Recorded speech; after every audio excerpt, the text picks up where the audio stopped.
You're tuning into A Wake Up Call, which is your weekly dose of purpose packed with science-backed tools to beat burnout and boost happiness. Hosted by us, Tess Brower and 7-time world champion Layne Beachley. We're the founders of Awake Academy. This podcast mixes raw life lessons, expert wisdom, and practical tips to help you stop sleepwalking through life and start living it on your terms. You ready to wake up and thrive? Let's go. Our intent, Holly, is that the world sees a side of you that we get to see, and it's all around self-leadership and giving people the tools of self-leadership based on your life and the thousands of lives that you've impacted. No, Does that sound good? Yeah, good people to talk to about that. Two people that taught me a lot about that. Well, beautiful. We'll be talking about that too. Yeah, we will go in. Yeah. So, Holly, I did a little bit of research for this interview because I know all about your personal life, but quite honestly. Isn't it funny because we met first professionally, but I would agree we probably never really ventured into that territory with each other. No, we didn't. No, I just gave you to Richard Branson and that was it, right? That's true. That's how it started. It is. It's a real sliding doors moment of my life. Was it? Tell me why. Because So after that conversation, which was one you gave me the opportunity to do here in Sydney, not too far from where we're recording, actually. Yeah, it was for the Virgin Disruptors. Richard came up to me and said, I love how your brain joins dots and how you ask questions, and invited me to go and host Virgin Disruptors in London, which was my first ever opportunity to host or interview. And I fell wildly in love with it, and it's become such a huge part of what it is an anchor of what I do for a living. And that was the sliding doors moment that led to me getting that opportunity to explore and experiment showing up in that way. So, yeah, it was very consequential. I love that. Well, Richard and I have a really good eye on bringing out talent. Well, we're both here, really. Yeah. I love that I was a part of that journey. And LB, you were a big part of Holly's journey too, right? Mega. Well, Holly came and talked to me. I was speaking at a Rotary event in, where were we? Bendigo or Ballarat? One of the Bs. Yeah. Something with a B. Yeah, something with a B. Somewhere rural in Victoria. 2014, 2013? Yeah, you were like 21 years of age. You were the youngest chair of a Rotary association, which doesn't surprise anybody when you get to know Holly Ransom. And you came up and talked to me about how open and candid I was around my mental health issues and my depression. And then you told me that you were clinically depressed, I think. Well, I had a diagnosis like in that last 12 months, and I was in the throes of probably coming out of that. I'm trying to think where it was in that sequence. But I remember being so struck by the way that you owned that on stage, and seeing someone that, to me, I'd grown up admiring and being inspired by, who struck me as so powerful and in their power. And at the time, I've gone on a long journey around understanding, the multitudes we contain and how two things can be true and all those sorts of things. But that was really incongruent with what I understood it to be, to look like you were, to go through a mental health challenge, right? I remember one of the biggest things confronting early in that journey was sort of, I can remember the office I was in. I was at Rotary one morning, I remember, and one of our Rotary members, bless her, who I adore and was, a force of nature in the best of ways around a major charity in Western Australia, said, hey, come see me in my office, later today. And I remember going into her office, and she was like, are you okay? You just don't, something seems off, and, asked in a way where she really wanted to hear an answer, not just she wanted a good. Yeah. How old were you, Holly? I would have been 20, 22 probably. Young 20s. Yeah, early stage. And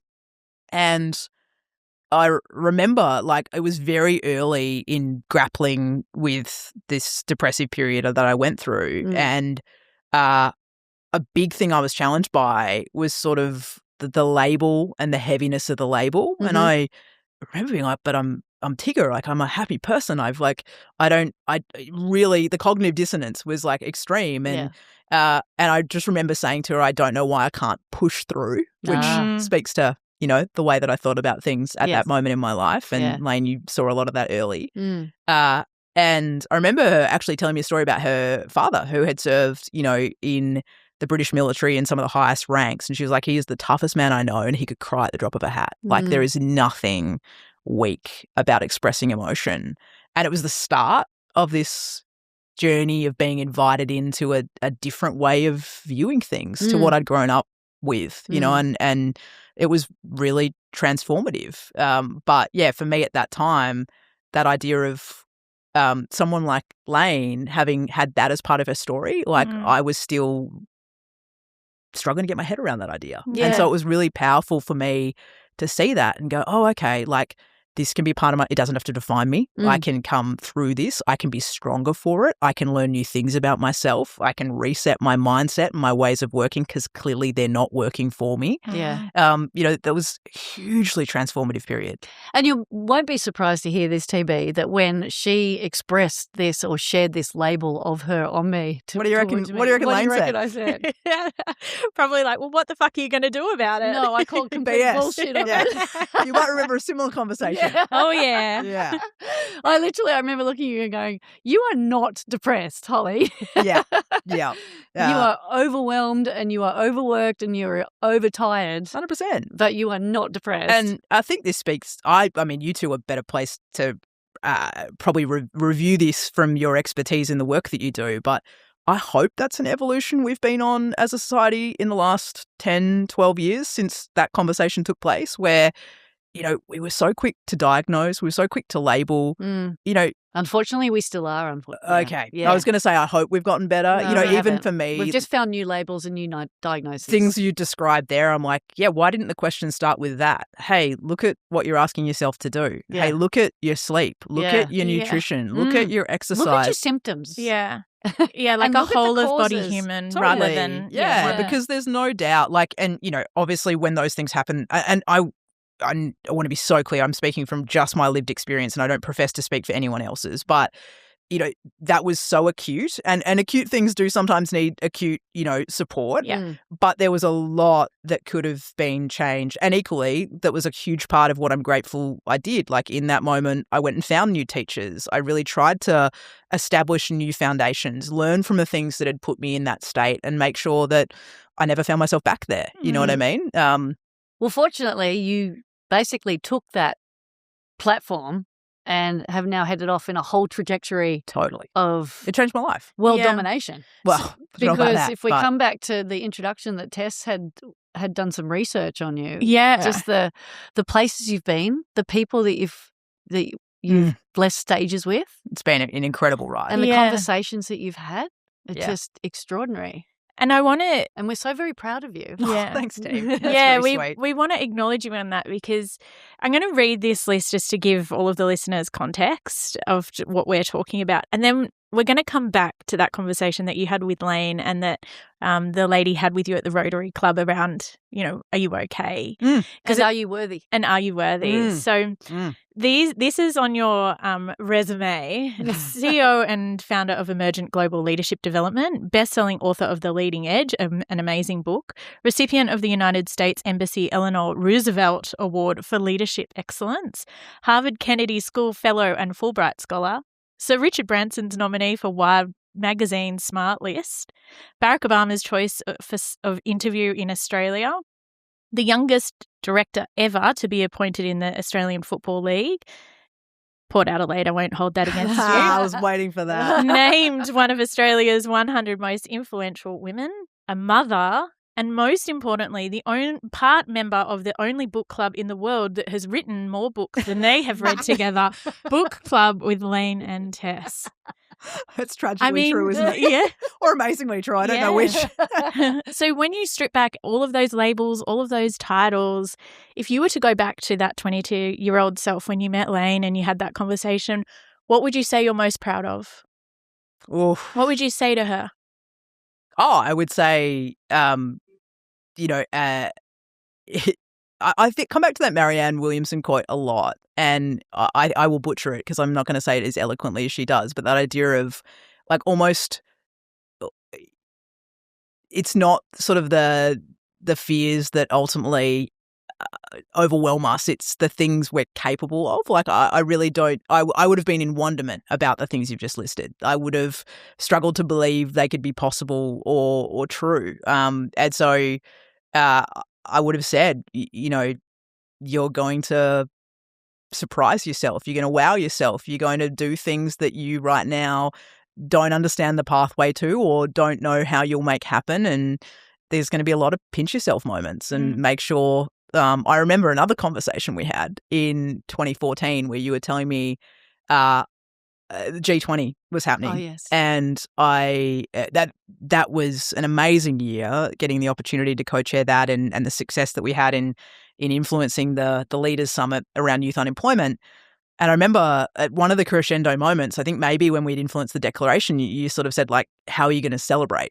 Or like, what are you going to do to mark this moment? And I hadn't even thought about it. Like, it was just, again, a reflection of that period of time. It was sort of, okay, what's next? And, keep pushing through. And I remember you talking to me about your world titles and how they're ones you don't even remember because you're in a similar mindset. It was like, cool, barrel on, what's next, etc.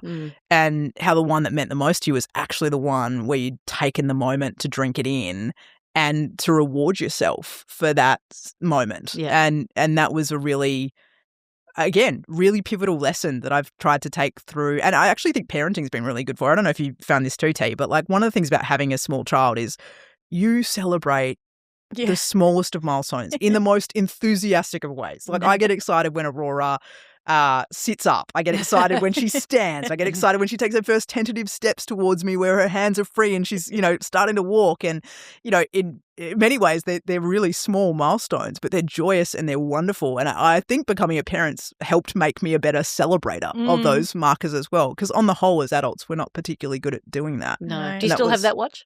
I do. I've become a quantified self nerd, so I've gone the digital away from the more analog that I had at the time, but I do still have it. Yes. So Holly, you talk a lot about self leadership in the context of achieving all of those labels and those amazing things. What are some self leadership tools that you've used so that you don't burn out again? I mean, the reason that the leading edge is sort of structured the way that it is too is because a striking pattern for me, people often ask, like, what's the commonality amongst all these wonderful and impressive folks you've had the chance to interview? And I think truly the first thing that hits you is they've got an incredible sense of self-awareness and self-knowing.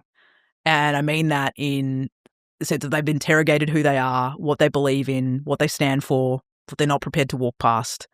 And there's a real grounded conviction, like a confidence that comes from that. And it's almost quite, for a lot of them, it doesn't smack you in the face. It's what draws you in. There's something quite alluring about the way that shows up. And so for me, one, I think I learned it in those dark days of 2013, 2014, rebuilding myself from the ground back up and going, how do I never find myself here again? Where did I go wrong?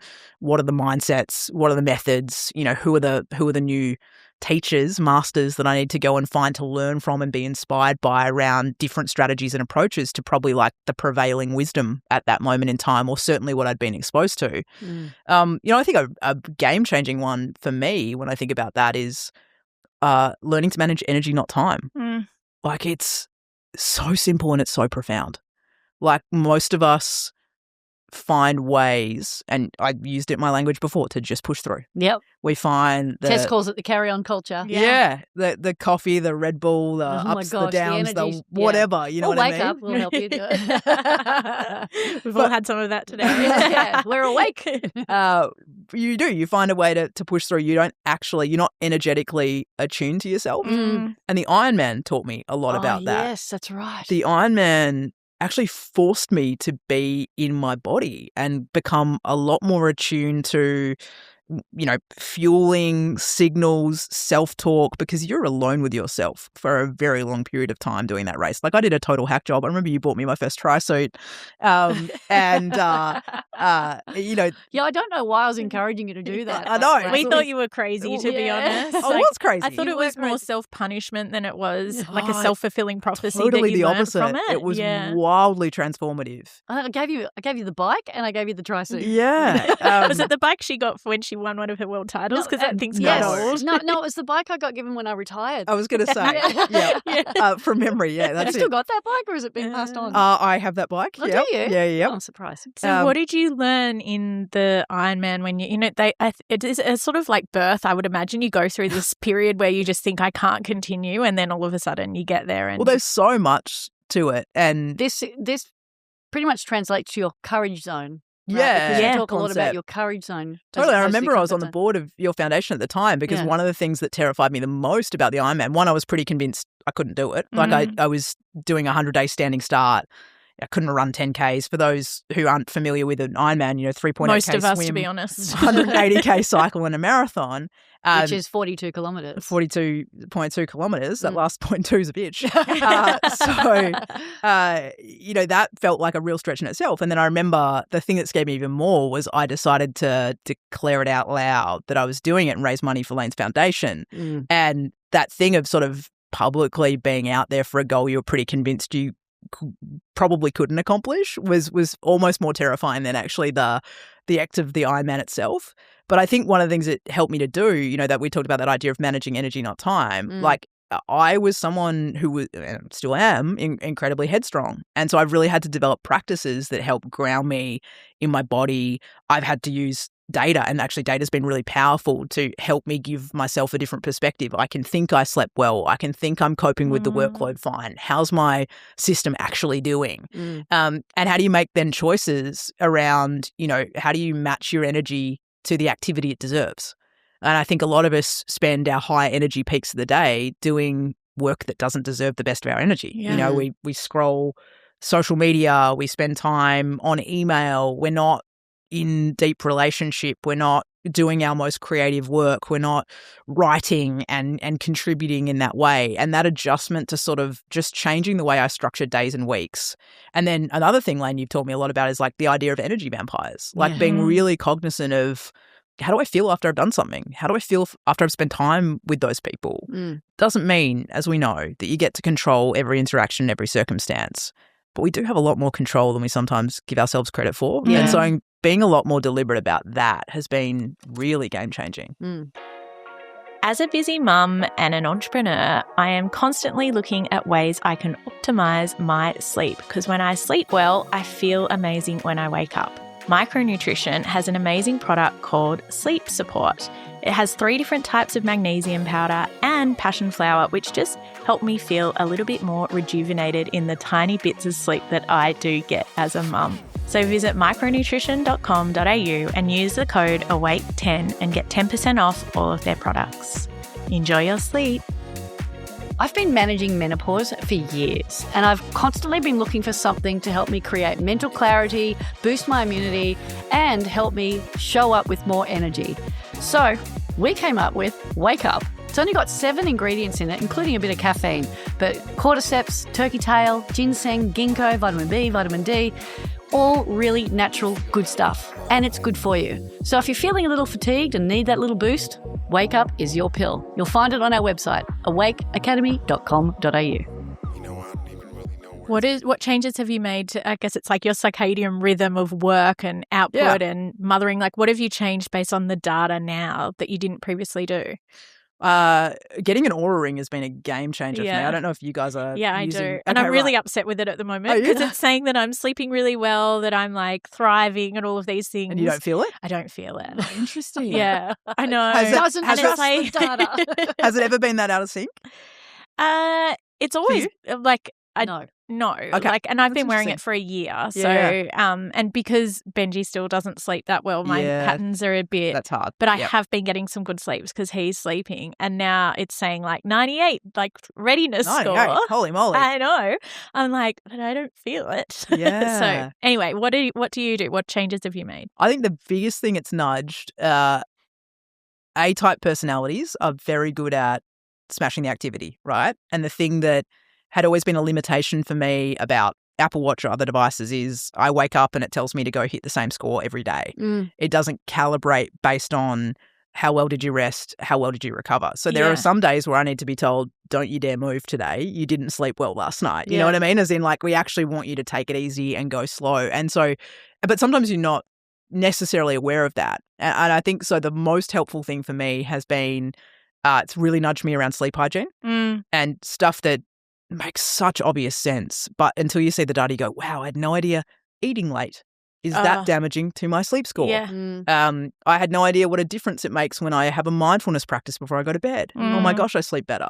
Like, those sorts of little things where actually I'm spending the same amount of hours in bed, but I'm getting a profoundly different level of recovery and rest. That's been absolutely massive. And then the other thing is tracking total system trajectory. So like the way that the ring tracks between exceptional and limited and sort of marks you either heading that way or that way. And being mindful of, some weeks there's days where you got to put in long hours that are going to be more stressful, where you've got to travel from one side of the world to the next and you're not going to sleep well.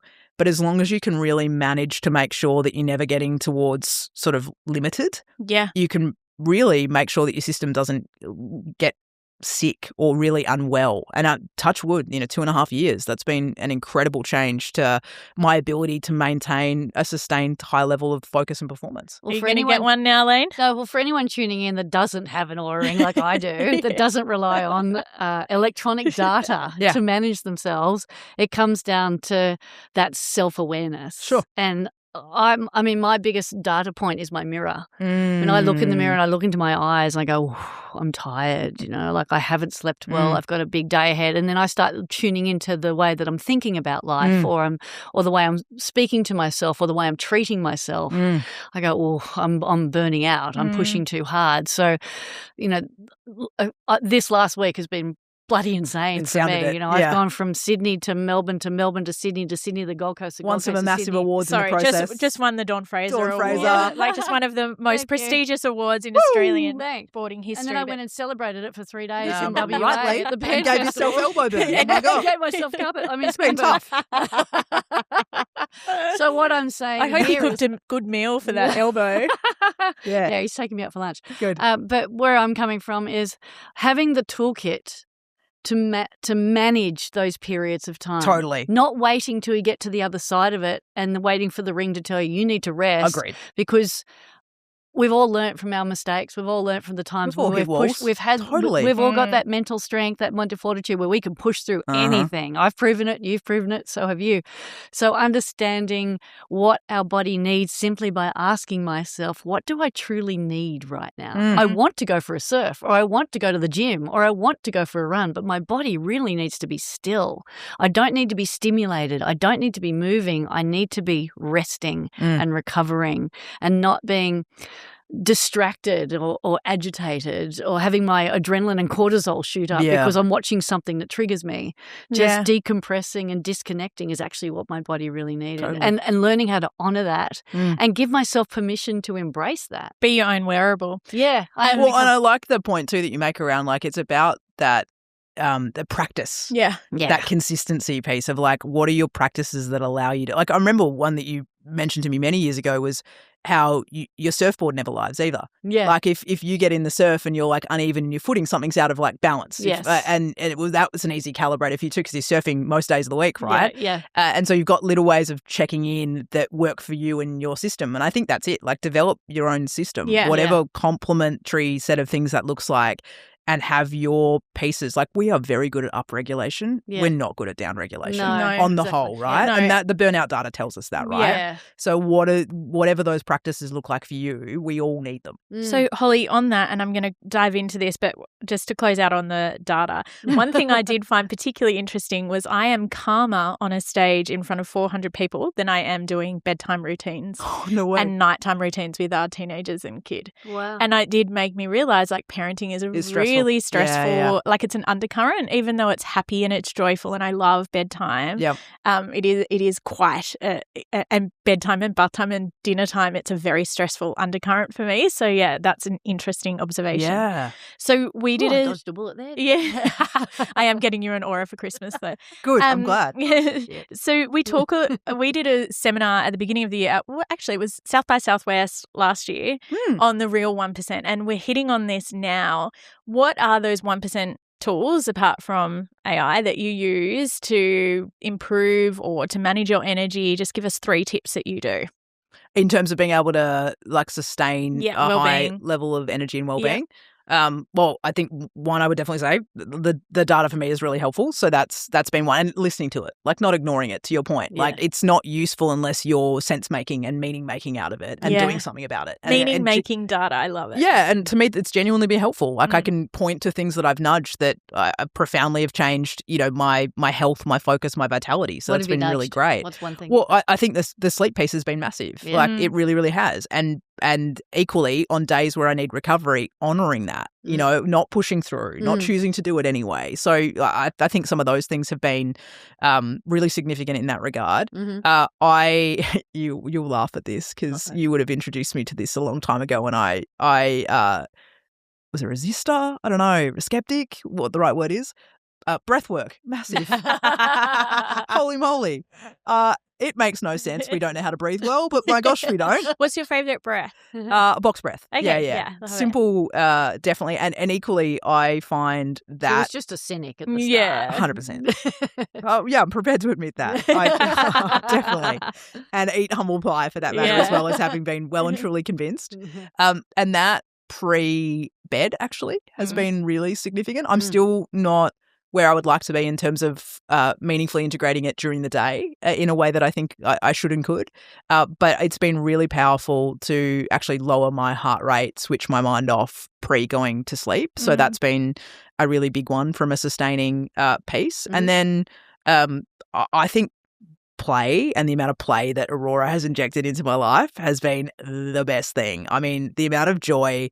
She's a joy machine, and I live for an audience of one, like getting that little girl to we smile. We call them Netflix. Everything. Oh, my gosh. And so and what I love about kids too is they've got such a good BS radar. Yeah. Like if you're not there with them, if you're distracted, they'll come whack the thing out of your hand. They will make it very apparent, like, I want you. Yeah.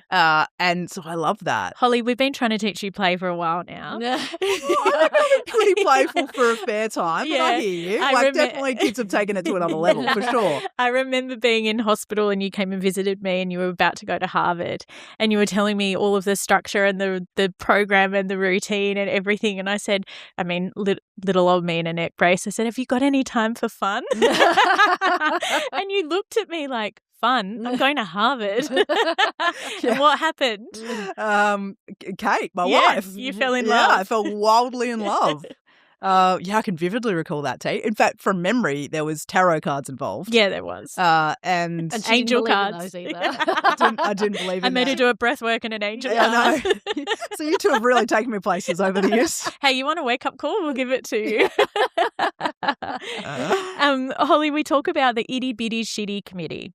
Now, Who is this? Yeah. This is the little bitch that sits on your shoulder and says, no, you're not capable of doing that. You're not worthy enough. Yep. Who are you to share the stage with Barack Obama? Mm-hmm. Have you experienced that and do these prominent leaders, like would Barack Obama experience the itty-bitty shitty committee at times? Oh, definitely. I think we're all human. We all have moments of doubt and, particularly we're all if we're doing something meaningful, like in pursuit of a goal, we're all stretching and doing new, like routinely, like you're finding yourself in unfamiliar circumstances. And I think there's something innately human, whether people are prepared to admit it or not is maybe another thing, or whether people suppress it, significantly using various strategies or not.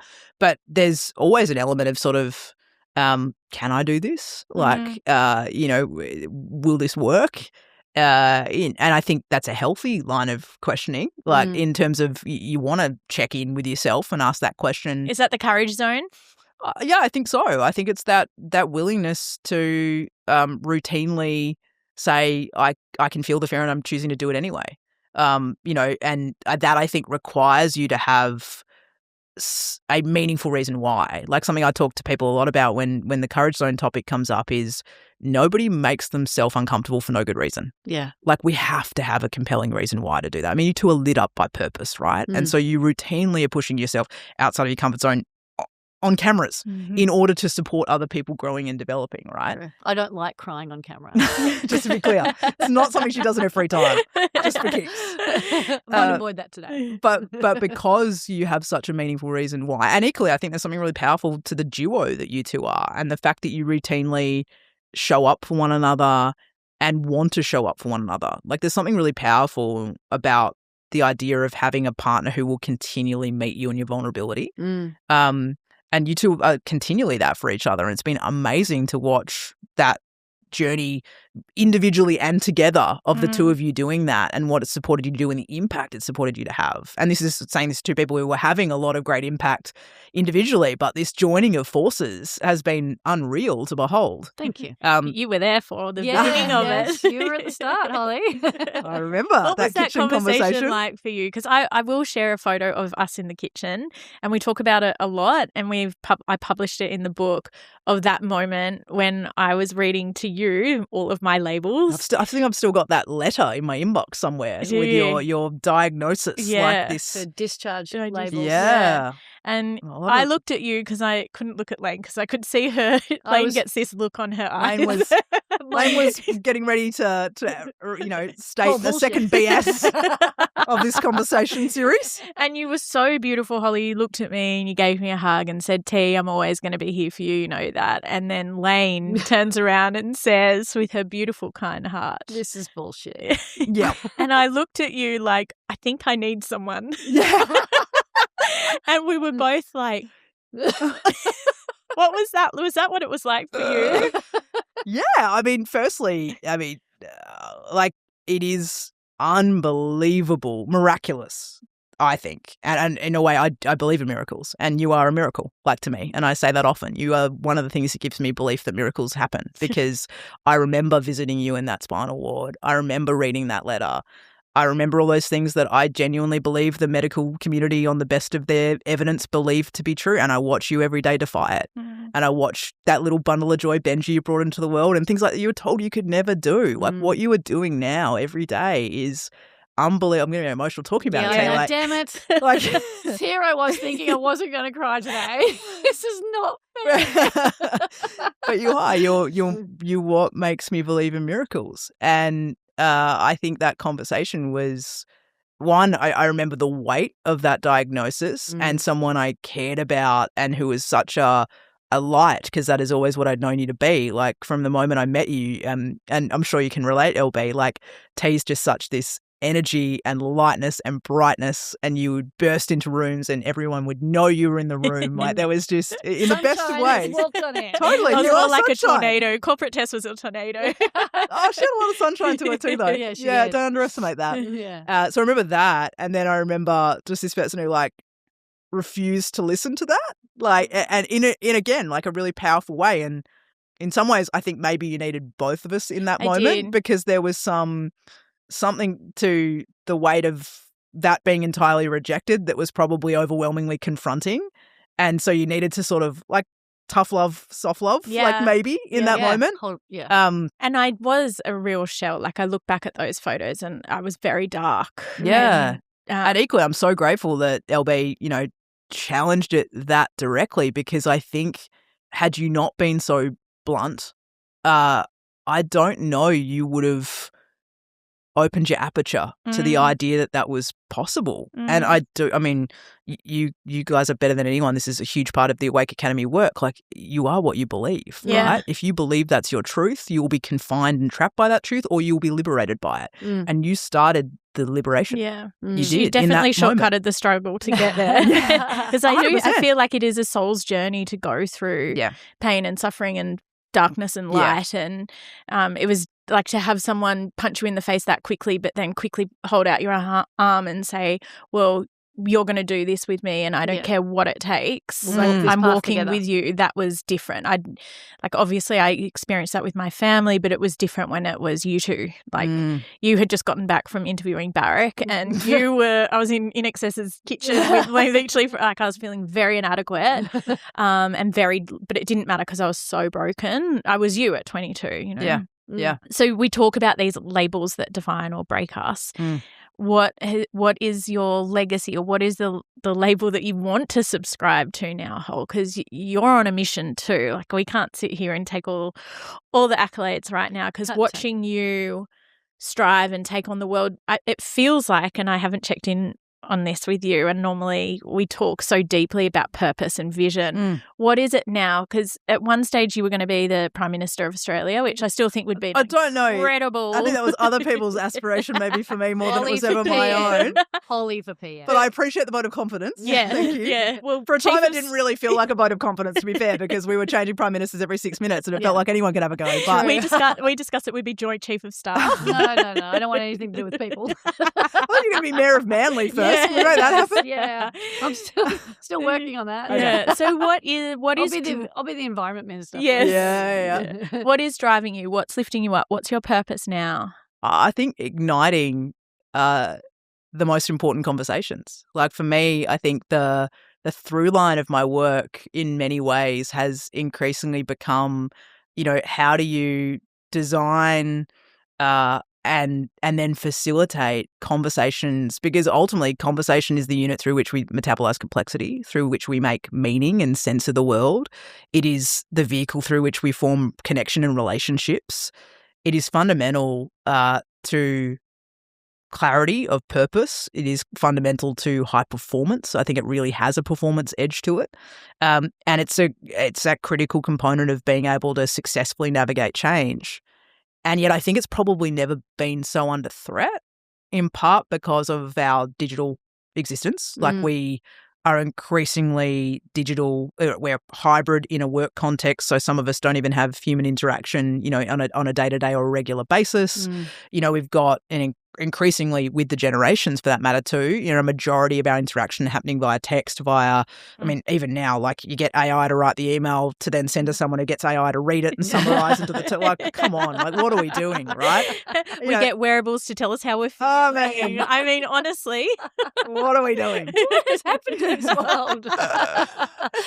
But, plus then, AI, like the idea that we're sort of increasingly outsourcing this communication component and this core part of the very essence of, I think, how we find our way through it. So for me, the ability to help organizations, industries, communities craft that, to then be entrusted with steering them in the moment, and then equally to help build that muscle so that more people can do that. Like I can see us unlearning it, and I'd love your thoughts on this.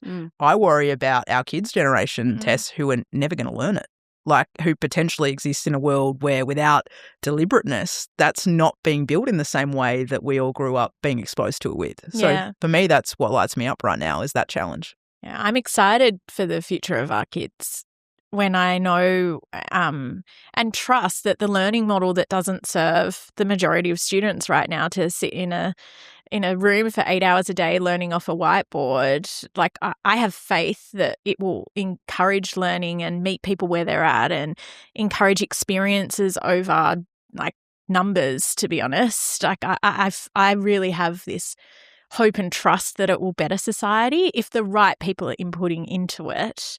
I'm excited for that because I don't think that Benji will ever go to a high school that will encourage him to sit at a desk for 8 hours. I can't see that. I think he'll have an AI learning model friend that will teach him all of the things he needs to know, but then he'll be getting dirty and playing sport and like community will come up. And that's what lights me up in this space. What about you, LB? Well, I sit in between the two. Yeah. Literally. I feel that, to your point, Holly, there's a lot of technical advancements that we don't even know that are coming and that we're going to have to learn how to either embrace or reject or adapt to the utilization of it. And to your point, TB, I don't see the education system continuing the way that it continues because it's actually crushing creativity. It's preventing kids from being able to embrace playfulness and joy outside of the criteria or the curriculum that's basically thrust upon them. And if they don't conform or fit into that, then they're medicated or they're sent home because they're disruptive to the rest of the class. You know what? If I had grown up in this day and age the way I behaved in high school, I would have been medicated because I was a class clown. I was number one in my maths and English and geography class, but the time I found that I was going to be a professional surfer, I was no longer interested in school. So I performed really well in year 10 and then failed year 11. And my report card literally said, lock up Layne's surfboard. It's a distraction from her studies. It'll amount to what nothing. A sliding doors moment. Yeah. And gosh, Dad didn't listen, hey? Thankfully, he did not. But we need to find that teacher. Yeah. Give her a surfboard. Yeah, exactly. Teachers, you've got a lot to answer for. But I feel like teachers are stuck in that tension as well. Yeah. So, I have a lot of empathy for that role. I do too. Oh, my gosh. 100%. So it's an interesting time, and we're all just navigating it to the best of our ability, and we've just got to find out how we can make it work for ourselves as opposed to conforming to societal norms or demands or expectations of us, and start creating those environments for ourselves so we can all thrive in the uniqueness that we are. Yep. Otherwise, we basically suppress and conform, and then we're left with nothing but AI domination, and that's not going to happen. No. I will not let that happen on my watch. And we know, like, even just the amount of paperwork doctors have or teachers have, it's like 70%. So I'm right now. Totally. If you took that admin out and you let them be an amazing doctor with the support of AI, or an amazing teacher with the support of AI for, like, productivity, that is where I'm really hopeful. And we all know a guy, Ben Johnson from Joseph Mark, who is, you know, the leader of AI, in my opinion, right now. And with a mind like that truly cares about society, they're the people that I want to see drive this change forward. Totally. Shout out, Ben. Yeah, shout out, Ben. The words that keep coming back into the words that keep resonating with me that you say on stage quite often is that the future of AI is human. Completely. And I love that. Yeah. Because it instills a sense of hope and positivity and connection. Yeah. And people go, what? No, of course not. Yeah. I truly So, Holly, with you at the helm of that as well, we are in great stead. We are in great hands. To wrap up, Holly, I cannot end this interview or this podcast, so to speak, without getting some lessons from our global leaders. Okay. So I'm going to read you some names of the people that you've interviewed. Ooh, okay. This is going to be a good recall test. Yes. Yep. And I'd love you to, it can be a word or a couple of words because you're a woman of amazing words. And the thing is that every time you interview these people, you go on LinkedIn or your socials and you I do try and share. Yeah. You give us all your main takeaways because I don't get to see the interviews, but I get to share in the takeaways. Try and democratize that access. Incredible. Yes, you do Love a great Mondays. Job. People should sign up for it because Monday is the best day to learn, right? Too right. So what did these people teach you about self-leadership? Okay. Amal Clooney. Ooh, actually more something we were just talking about there is the thing that rings in my ear from that conversation, which is Amal talked about the often quoted Nelson Mandela line that the arc of history bends towards justice. And she challenged to say, not by default, only because people make it so. Like, we can't sit there complacently and think that if like the bystander theory, right? Other people will do it. Don't worry about that. That's someone else's to pick up. Like, that is a responsibility that is on each and every one of us to go, what's the way I'm making sure of that in my actions and behaviours? And that's been ringing in my ears since January when we had that chat. I love that. And I love that that ties back to your grandma. That you set the standard you walk by. Yeah, absolutely. I mean, that's the earliest lesson I can recall learning, and one that I didn't understand the full magnitude of for a very long time. But yeah, she said to me, honey, if you walk past it, you tell the world it's okay. And I think in our own way, we need to be really thoughtful about what are we not prepared to walk past, and how do we show up in those moments for the things that really matter to us? Because sometimes not walking past something and standing up for it is a very unpopular choice. Yeah, well, you've experienced that. That's why you just won the Dawn Award, right? Yeah. What do you reckon's been the hardest one in that regard? Like, when you think about the one that maybe cost you is the wrong way to frame it, but like one that's been the most challenging or the vitriol has been overwhelming. Like, what would that be? Oh, I don't know. There's been a lot. Equal pay?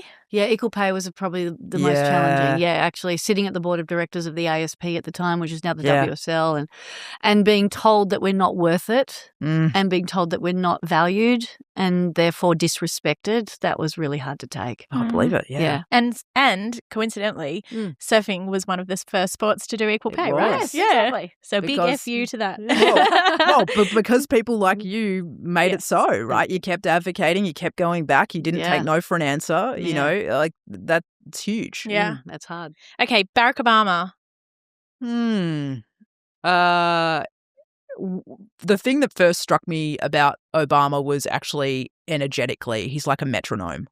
Like, there's a real calmness to his energy, which surprised me. I don't know why, but it was probably one of the first conversations that really woke me up to that power of when you've really interrogated what you believe in, what you stand for, this kind of grounded conviction that comes with that is, I think, incredibly powerful.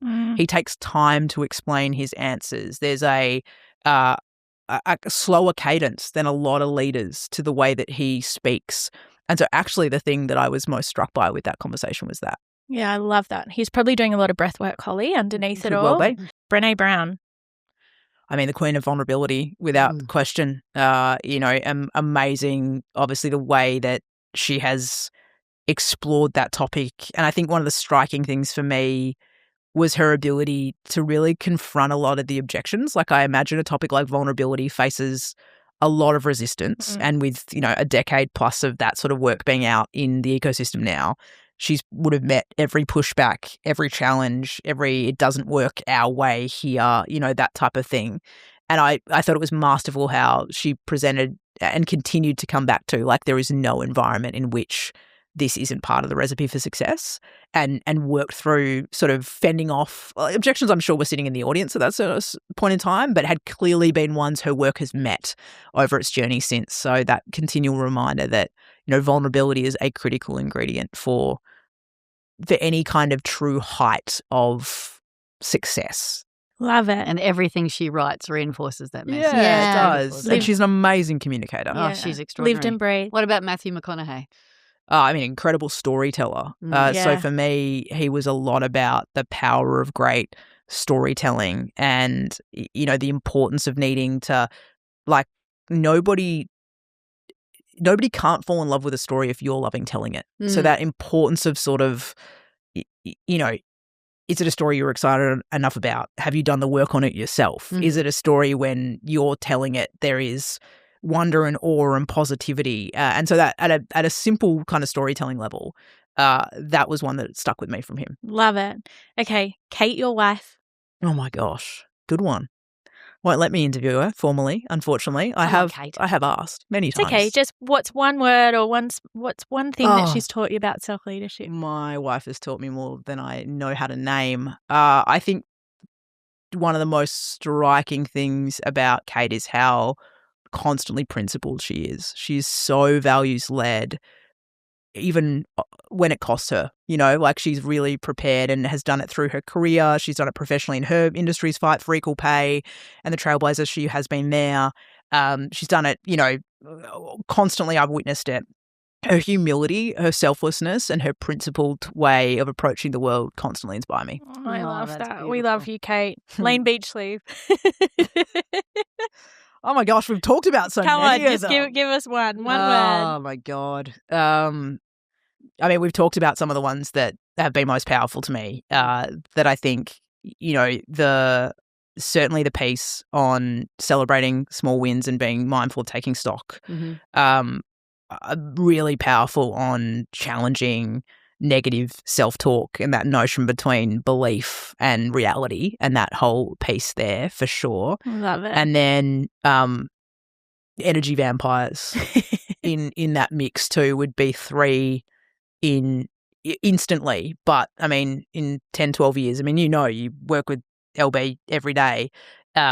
It's your insights are so quick, and I don't think a lot of the time you even realize you're giving them. Like, it's so just a part of who you are and the way that you express. And one of the things I've constantly learned, and I think this is something you've role modeled to me that I hope to emulate, is you're incredible at how you give tough love with extraordinary care. Aww. There are not many people, and I don't know if you feel this way, T, but like, who can call BS on you and you sort of lean in. And it's because you're coming from a place of like, I absolutely want the best for you and I believe in you, like, in ways that you don't even believe in yourself. And so this is coming from a place of, I'm not going to let you put that roadblock up for yourself. I'm not going to let you get in your own way. Yeah. And so I'm a long way off, I think, being that in the way that you are for other people, but I have that as an aspiration for the people that I love and how I want to make sure I knock down blocks for them. Thank you. And last one, Tess Brower. Well, my proof miracles exist, as I said. For me, your resilience and perseverance, but also your continual, you choose joy. Yeah. And there are people who have dealt with, come back from far less than what you have had to endure, that don't choose it once, let alone choose it every day and every moment, even when it's really freaking hard. And the way that you do that consistently is a constant inspiration to me. Like, you have such an amazing way of sort of checking in and sprinkling joy in person, via text, you name it, and it is a gift. And it actually reminds me a lot of my grandma. Like, you're one of those people who leaves people feeling 11 foot tall, and that's a great gift to be able to give to anyone, that they leave an interaction with you feeling bigger than when they started. And you do that for people. Well, you do that for both of us too, Hol. So more joy. For 3 women that are around about 5'5". How tall are you two? I don't know. I don't know in feet. Centimeters. 174. I just got you. There you go. 165. So, Holly, to close, and I would love to know, like, you're a woman who has stood, we're all in tears now. I know, we're getting a bit emotional at the end of this. I think all of us have stood on the edge of discomfort to get to where we are right now. What is one person? I was going to say, the beautiful thing, we've all stood on that edge together. Yes. Yeah. It's a much scarier place if you're standing there alone. Yeah, that's for sure. True. What is your takeaway piece to the person who's listening right now, who's saying to themselves, like, I want to give it a go, but I don't know how? What would you say to them? What would be your advice to them? I mean, I don't want it to sound trite, like, because it's sort of easy to sort of say, give it a go, have a crack. But it is one of those things that I believe to be true from my own experience, and maybe a better way that my friend framed it to me. I remember 10 years of my own business this year, which is crazy. And I remember talking to a colleague of mine from one of my earliest jobs, Christine, shout out, you legend. And I can remember I had this chat on a Sky bus in Melbourne, heading back to where I was living at the time. And I had chosen to leave a corporate role. I was entertaining offers at other corporations. I had this kind of crazy idea that I might maybe just go have a crack at, could I do it myself, and what would that look like? And I must have been talking through these offers in a fairly unconvincing manner, because I remember Christine just stopping me and sort of saying, like, if you want those things again, like, if you want the safety and the certainty, you'll be able to get it. Like, don't let plan B become plan A. And I think that way of reframing, like, it's the single best risk you can take is one on yourself. Like, for all the betting and other, like, bet on yourself, like, and make small bets, certainly regularly, make big bets occasionally when it's worth it, and then think about who's standing on the line there cheering you on and helping you. And I think be thoughtful about, one of the mistakes I made during that period was I invited people into the decision making versus telling people this is the bet I'm making or this is the risk I want to take, and asking them to help me land it. Stick the landing. And I think when you ask people to help you do that, it's amazing. One, you don't have to do it alone. Great relief. Sometimes we get in that headspace where we think we do. But secondly, people are unbelievable at how they can assist. And I think for a long time I directed people's desire to help towards the wrong piece, which is I actually didn't need the solve. I didn't need the opinion giving on the decision. I needed people to get on this side of the tug of war and help me stick the landing. And I hope for whoever is thinking about that, don't let plan B be plan A, and then think about how you get people to help you stick plan A.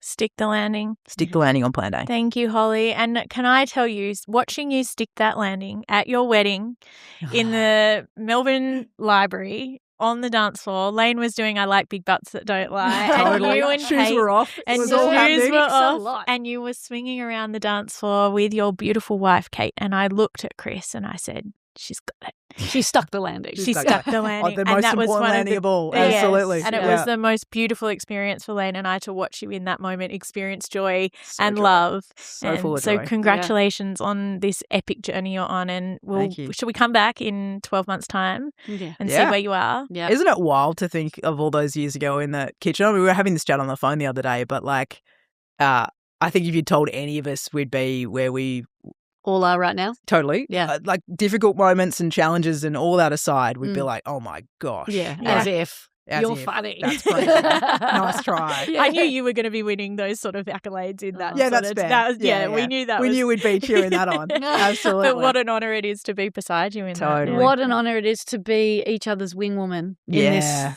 adventure we call life. Holly, you talk about managing energy. Mondays, it rolls around. How do you set up your Monday or your week so that you're energized for the whole week? I think there's 3 steps to me to sort of managing your energy versus managing your time. The first is doing an energy audit and actually understanding, when are your high energy moments of the day. Particularly, some of us are morning people, which I imagine applies around morning this people. table. Yep. Also, don't have any night owls here. But we also know we've got like natural lows of the day, and 2 p.m. 2 p.m. I was going to say probably at 3:30. So we actually cancel our meetings after 2 p.m. because we're used. I know a lot of people do that, and then we invented wake up, and now we're good to go. Well, I know people who don't schedule meetings till after 10 a.m. because they're like, I'm not ready. Like, Stephen Bartlett's one, he sort of doesn't set an alarm. His team know not to put anything in the diary till after 11. He's a night owl. Like, he wants to wake up naturally and do things that way. So I just want to surf till 11. But I remember. It's a short work window, 11 to 2. Late is very good for surf was great. Running 30 late. Try doing business with that. Waves are pumping, sorry. Sorry, not sorry. So first there's that and sort of checking in and asking yourself the question, am I using my high energy moments of the day and matching them to the activity that deserves them? Yeah. And so if you're spending, for all morning people, and we're spending the mornings doing really brain numbing, not high value work, we're not making the best use of that time. So to begin with, there might be a change there to go, can I bring that really important conversation? Can I do that thinking work? Can I write? Can I, whatever it is that requires the best of you, can I move that to my higher energy moments of the day? And the second thing is knowing kind of your building blocks. So both your up regulation and down regulation, what allows you to switch on and dial in for kind of those key moments. Some people that's listening to good music. For other people, it's exercise. It could be whatever. But knowing what that is for you, and then your down regulation. So what actually allows your parasympathetic nerve system to reset. So we're not just always living here. Yep. And then making sure those building blocks become exactly that. They're not things that fit in if you've got time at the end of giving everything to everyone else. They actually become non-negotiables. Non-negotiable anchors. Yeah, totally. And I like to say a happy home is a emotionally regulated home. So people know how to turn up and off is so important. I can't say many people would say that. No, but it is true. It's the new, I saw the holistic psychologist say it's the new rich is a nervous system that's regulated. Particularly like we coach a lot of people who are trying to meditate, but they're like, their anxiety is peaking, they haven't exercised, they've got trapped energy. So I say, well, can you exercise first and then do 5 minutes of quiet breathing? And they'll find that you can actually work both up and down in symbiosis. Yeah, interesting. Yeah. That's really cool. Yeah.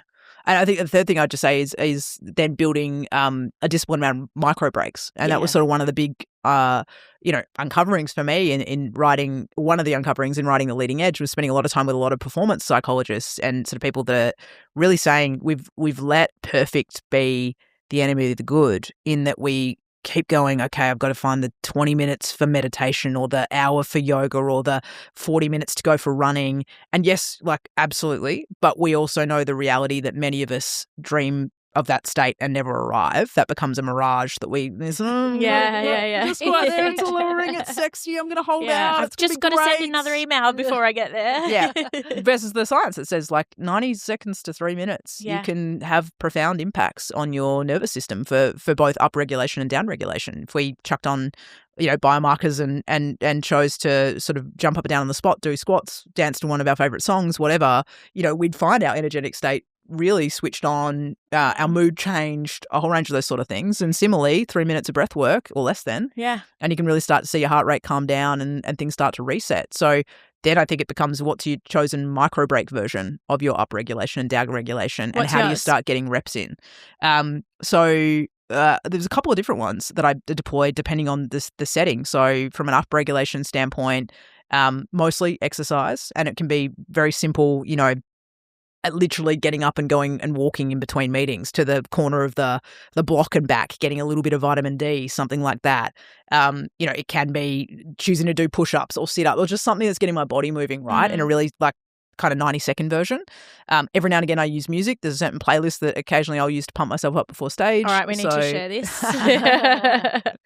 So I don't know, music one a lot of people really lean on. It's probably not one I'm as regular with. I just don't have the same relationship with music that some people do. But they would probably be too. And then the other one would be like my daughter, like having like a little bit of interaction or play or FaceTiming with her if I have to be away or something like that, and just that smile and that joy and that laughter, that's a definite upregulation for me. A downregulation is most commonly a version of breath work or guided meditation, and some of those kind of short track meditations that you can kind of listen to that are bite-sized would often be what I'd use in that regard. What's your go-to app? From that standpoint, Calm. Yeah, I use Open. I'm an Open girl. You're a Calm girl. I'm a Calm girl. Yeah, I'm an Open girl. I oscillate. Calm, Open, Calm. Open. She swings. I'm a meditation swinger. Yeah. Love it. Thanks for being here today. Thanks for having me. Love you both. Love you too. Bye. Toodles. Have you been listening to this episode and thought, mic drop, maybe I'm ready to get coached or have some therapy, but you don't want to go all the way down and get a therapist? Welcome to the Awake Collective, where we do monthly coaching to help people feel accountable, supported, and they keep on doing the work that you hear in this podcast. It is life transformative, right, LB? It's a community of support and like-minded people who are willing to keep investing in themselves, because what we do is we help people help themselves. If you've enjoyed what you've heard today, then the Awake Collective is for you. So come and join us at awakeacademy.com.au and join us for monthly coaching, a community that supports you, and tools that you can use in your life to thrive. Let's go. See you there.